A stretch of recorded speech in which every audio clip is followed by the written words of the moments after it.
Hello, I'm Steve Potasic, Superintendent of Jacksonville School District 117, and today is July 16th, 2020. Thank you for the feedback on this new format. I will be posting many more of these short videos in the next week, along with the script for each video. The topic for this video is, what are our options for Eisenhower? As highlighted in yesterday's video, given that Eisenhower is an open concept school, the possibility exists that we will not be able to utilize the complete building this fall. I know this has created an understandable level of anxiety in our Eisenhower community, so I want to get this out to you to let you know I am exploring multiple options. I hope to have an analysis of each option as soon as possible. Many can be analyzed by the end of next week, while others will take longer. Unfortunately, the calendar doesn't give us much time. Here are our known options that I am exploring. If you can think of another option, please email me that option at spotasic@jsd117.org. First, I will send in a clarification request to the IDPH and the ISBE asking if the building can count as more than one space.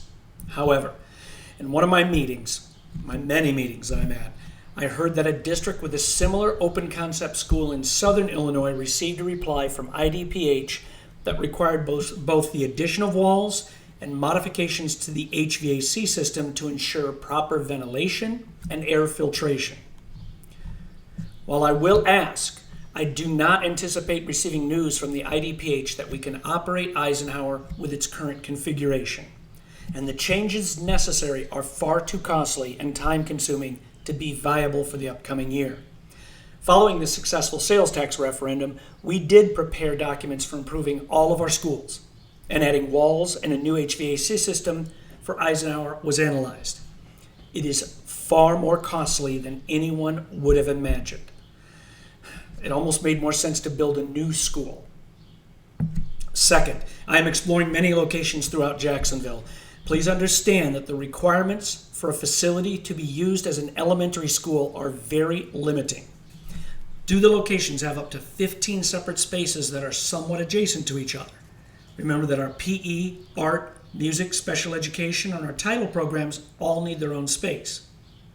Does the location provide administrative spaces, proper bus pickup and drop-off locations? Are the spaces up to K-12 occupancy code, which is a much stricter code than other codes?